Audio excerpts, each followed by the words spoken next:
닫힌 기술을 여는 예술, 딱딱하고 멀게만 느껴지는 기술이나 소프트웨어, 어떻게 하면 낯설지 않게, 친숙하게, 하고 싶게 만들 수 있을지 고민하고 계신가요? 어디에 가서 배우고 접할지, 누구와 함께 할지, 또 어떻게 소통해야 할지 모르시겠다면 지금부터 저의 이야기를 들려드리겠습니다.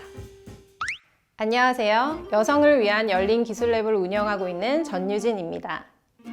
오늘은 닫힌 기술을 여는 예술이라는 주제로 저희 랩의 활동을 소개하도록 하겠습니다. 저희 로고인데요. 매년 랩이 주목하는 주제와 방향성을 다르게 잡고 그에 따라 로고를 바꾸고 있습니다. 올해의 주제는 깃털처럼 가볍게인데요. 공간이나 제약에 갇히지 않고 자유롭게 움직이겠다는 의미로 그간 서울에 집중되었던 활동을 지역으로 확장하여 여러 장을 만들고 있습니다. 아무래도 문화, 예술을 비롯해 첨단 기술까지도 서울이라는 대도시에 집중적으로 그 기회가 몰려 있는데요. 이런 문제의식을 바탕으로 서울이 아닌 다른 지역에서도 다양한 기술의 장을 마련하려고 노력 중입니다. 연말이 되면 그 해의 로고와 함께 한 해의 즐거웠던 순간을 모아 GIF로 묶어 공유하는데요. 출판, 공연, 워크숍, 연구 모임, 전시 등 2022년에도 여러 활동을 했습니다. 이렇게 로고와 주제를 매년 다르게 하는 이유는 시시각각 변하는 기술의 흐름과 사회적 이슈에 발맞추기 위해서입니다. 저희 단체가 추구하는 열린의 의미에 부합하기 위해서죠. 기술은 모두를 위한 것이어야 한다는 2017년 랩을 시작할 때부터의 모토였습니다. 오늘 발표 주제에도 닫힌 기술이라는 표현을 썼는데요. 컴퓨터 공학, 컴퓨터 음악, 미디어 아트라는 기술을 적극적으로 활용하는 분야에서 오랫동안 활동하면서 저 개인적으로 들었던 의문은 기술이 과연 모두에게 열려 있을까였습니다. 저는 학부에서는 컴퓨터 공학을 전공했고 이후 컴퓨터 음악으로 전공을 바꾸면서 다수의 영화에서 음악을 만들었습니다. 그리고 사운드 아트, 미디어 아트로 창작의 영역을 확장하게 되었어요. 특히 소프트웨어에서 하드웨어 제작까지 창작의 범위가 넓어지면서 개인 창작자로서 오픈소스의 도움을 많이 받았습니다. 악기를 직접 만들기도 하고 내 손으로 직접 회로를 개발하면서 다양한 설치 작품과 실험적인 공연 장치를 만들 수도 있게 되었죠. 오픈소스의 등장으로 전에는 상상할 수 없는 것들이 쉽게 가능해졌지만 그럼에도 언어의 장벽, 기술 리터러시의 장벽은 여전히 존재하고 있다고 생각합니다.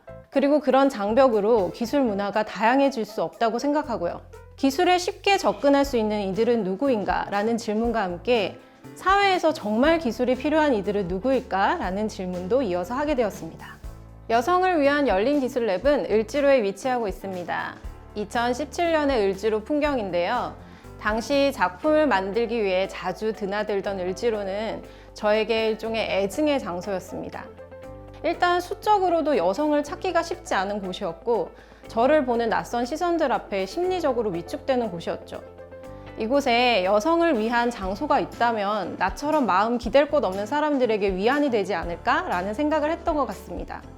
그래서 단체명을 여성을 위한 열린 기술랩이라고 지었고요.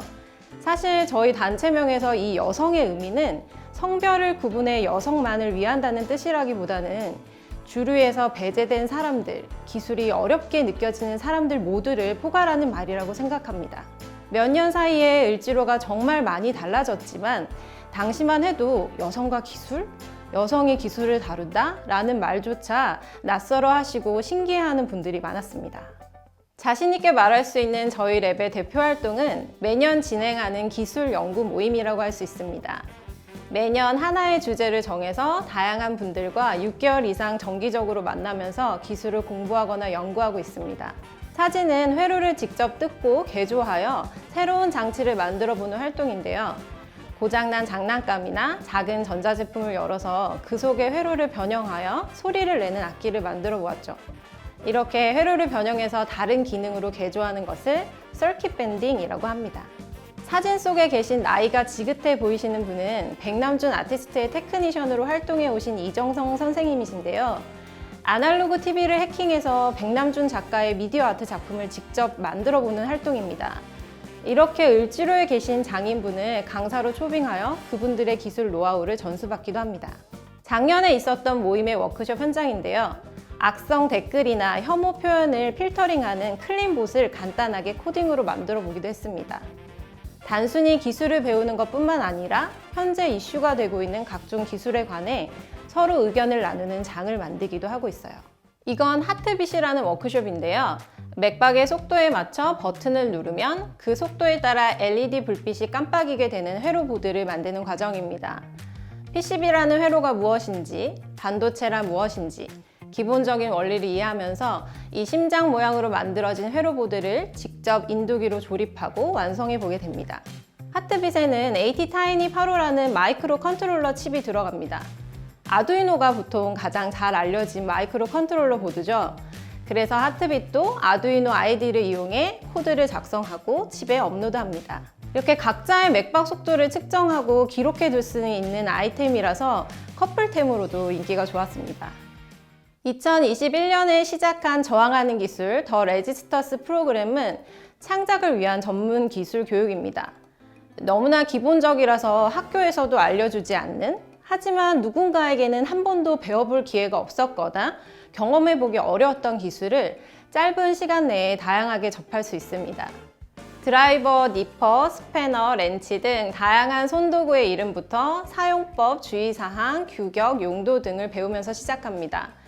손으로 직접 만지고 익숙해지는 경험을 통해 지식을 체화하는 과정을 중요시하고 있습니다. 전문 강사가 있는 수업은 아닙니다. 서로 모르는 것들에 관해서 함께 조사하고 찾아가면서 학습합니다. 어깨너머로 기술을 터득해온 저 또한 저희 랩에서 말하는 이 수평적인 기술 문화라는 것을 경험해 본 적이 별로 없습니다. 기술을 배울 때 항상 어떤 위계를 경험했고 그로 인해 위축되었던 순간들이 많았던 것 같아요. 시작하는 이들이 일반적으로 느끼는 이 심리적인 부담감을 잘 알고 있기 때문에 랩의 교육 현장에서는 참여자 각자의 저마다 다른 속도를 존중하고 최대한 자율적이고 자발적인 분위기를 형성하려고 합니다. 참여자분들이 가장 좋아하는 용접 시간인데요. 저도 이 프로그램을 하면서 처음 도전하게 된 기술인데 막상 해보면 그렇게 어렵지 않더라고요.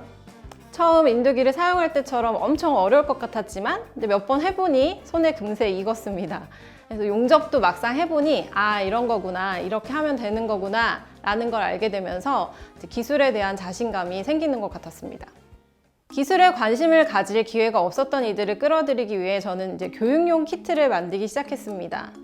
딱딱하고 멀게만 느껴지는 기술을 어떻게 하면 낯설지 않게, 친숙하게, 또 하고 싶게 만들 수 있을까 고민했죠. 2018년에 다른 나라들의 작가들과 티벳에 가게 되었는데 그곳 아이들을 위한 임시 학교를 열고 재미있는 것을 함께 만들기로 했습니다. 저는 그때 몬이라는 마이크로 컨트롤러 보드를 만들었습니다. 전기가 통하는 전도성 실을 이용해 바느질로 회로를 구성해 볼 수 있는 키트였죠. 그걸 텍스타일이라고 부르는데요. 전자기술을 뜻하는 일렉트로닉과 텍스타일이 합쳐진 말입니다. 당시 아두이노를 아이들에게 알려주면 어떻겠냐는 친구들의 요청에 아두이노보다는 좀 더 직관적인 도구를 가져가고 싶었던 것 같아요. 사람의 신체 모양으로 만들게 되면 언어가 통하지 않는 아이들에게 인풋, 아웃풋과 같은 컴퓨팅의 개념을 쉽게 알려줄 수 있지 않을까 생각했고요. 바느질로 회로를 구성하는 보드라면 꼭 인두기를 사용하지 않고도 전자기술을 안전하게 배울 수 있을 것 같았거든요. 그래서 바느질은 또 그야말로 보편적인 기술, 누구나 쉽게 시도해 볼 수 있는 기술이기도 하니까요. 실제로 해보니까 일단 아이들은 빛이 들어오니까 너무 좋아했습니다. 한 명도 실패하지 않고 서로 먼저 만들려고 했었고요. 물론 실패할 수 없을 만큼 쉬운 단계로 수업을 구성하는 것이 중요하다고 생각합니다. 구리 테이프로 LED와 건전지를 연결해 불빛이 켜진다는 것을 알려주고 구리 테이프 중간을 끊어서 스위치도 만들어 보고요. 그러고 나서 전도성 실로 같은 회로를 구성해 팔찌를 만들어 봤죠. 나름 웨어러블 장치가 되는 건데요. 아이들이 너무 좋아했습니다. 그리고 좀 더 관심이 생긴 아이들은 빛의 깜빡이는 속도를 제어하기 위해서 마이크로 컨트롤러인 몬보드를 이용해 코딩을 배우게 되었죠. 우리나라에 다시 돌아와서 저는 이것을 키트 상품으로도 만들었습니다. 과정을 매뉴얼로 정리해서 저희 랩뿐만 아니라 미술관, 학교, 관공서, 커뮤니티 등에서 이 키트를 활용한 워크숍을 열었고요. 많은 분들이 이런 만들기, 공작이라는 재밌는 창작 과정을 통해 어렵게만 느껴졌던 전자기술이나 컴퓨팅에 흥미를 갖게 되었습니다. 애완동물을 위한 아이템을 만드는 분, 소리나는 모자를 만드는 분 등 아주 단순하고 동일한 기술이지만 각자의 창의성에 따라 너무나 다채로운 결과들이 있었습니다. 2021년에는 장애 예술인을 대상으로도 기술 교육을 진행했었는데요. 시작할 때 사실 많은 어려움이 있을 거라 예상했는데 실제로 진행해 보니 그렇지 않았습니다. 장애라는 것이 장애라는 이 표현 하나로 말하기엔 너무 다양하고 다 다르다는 사실도 알게 되었고요. 동시에 각자 다 다른 장애가 창작에 있어서 말 그대로 장애가 되는 것이 아니라 창작에 좋은 동기부여가 될 수 있다는 것도 깨닫게 되었습니다. 예를 들어 청각 장애가 있는 무용수 분이 계셨는데 사용하는 발레 슈즈에 센서를 장착해서 빛의 색상을 조절하는 인터페이스를 함께 만들었었어요. 세상엔 사실 너무나 많은 기술이 있지만 그래서 많은 사람들이 오히려 어떤 것을 만들어야 하는지 갈피를 못 잡는 경우가 있거든요. 아두이노가 유행이니까 그걸 배워야겠다라는 생각만 있을 뿐 아두이노로 무엇을 만들어야겠다는 생각은 오히려 못하는 거죠. 하지만 제가 만난 예술가들은 각자가 가진 장애에 따라 기술에 접근하는 방식이 좀 더 분명했습니다. 듣지 못하는 무용수인데 음악이 끝나는 것을 알려주는 장치를 구상한다거나 다리가 불편한 분이 무선으로 모터를 제어해서 바퀴가 달린 디바이스를 만든다든지 그들에게 필요한 그리고 그들의 상황에 맞춰서 기술에 관한 확고한 동기부여 같은 것이 있었기 때문에 교육과 창작 과정이 훨씬 더 추진력 있게 진행되었습니다. 옆에서 돕는 역할을 하는 저에게도 그런 지점이 큰 동력이자 뿌듯함으로 이어졌고요. 저는 누구에게나 기술이 열려 있고 누구에게나 기술이 접근하기 쉬운 것이라고 생각하지 않습니다. 저희 랩이 있는 을지로만 해도 금속 가공 기술과 같은 유용한 제조 기술이 가능한 곳이 많지만 많은 이들이 굉장히 접근하기 어려워합니다. 특히 개인 창작자일 때 어디를 가야 할지, 누구를 만나야 할지, 뭐라고 말해야 할지 그런 어려움이 있습니다. 저도 마찬가지였고요. 을지로 툴투레이는 그런 계기로 만들게 된 프로젝트입니다. 철판을 레이저 커팅으로 자르고 절곡이라는 과정을 거쳐 금속판을 접고 또 용접을 한 뒤 분체 도장이라는 도색을 하면 이렇게 투박한 듯 힙한 을지로 스타일의 툴트레이를 만들 수 있습니다. 저는 이 툴트레이를 크라우드 펀딩으로 판매했었는데요. 저한테 중요한 건 이 툴트레이를 많이 파는 것이 아니라 이 툴트레이를 만들기 위해 을지로에서 어떤 과정을 거치는지를 담고 있는 이 매뉴얼을 배포하고 소개하기 위해서였죠. 매뉴얼에는 가공법에 대한 기본적인 지식뿐만 아니라 을지로에서 가공을 의뢰할 때 유용한 팁이나 알고 있어야 하는 정보를 공유하고 있습니다. 이런 프로젝트를 기획하면서 제가 있는 을지로에 대한 접근성을 좀 더 개선하고 더 많은 이들이 기술에 쉽게 다가갈 수 있기를 바라면서요. 그리고 기술을 직접 터득하고 활용하는 활동뿐만 아니라 기술에 관한 주체적인 관점을 키우는 것이 요즘 매우 중요하다는 생각이 드는데요. 그런 의미에서 작년엔 코드 밀키트라는 워크숍을 진행했습니다. 총 10번의 워크숍을 통해 참여자들과 코드와 기술 문화에 관해서 이야기를 나누고 참여자들이 남긴 질문을 카드 형태로 묶어보았는데요. 특히 요즘 화제가 되고 있는 인공지능에 관한 유의미한 질문들이 많이 나왔습니다. 인공지능이 모방할 수 없는 가장 인간다운 행위란 무엇일까? 같은 질문도 있었고, 미래의 코드는 어떤 모습일까? 혹은 코드는 중립적인가? 와 같은 코딩 활동에 관한 질문도 많이 있었습니다.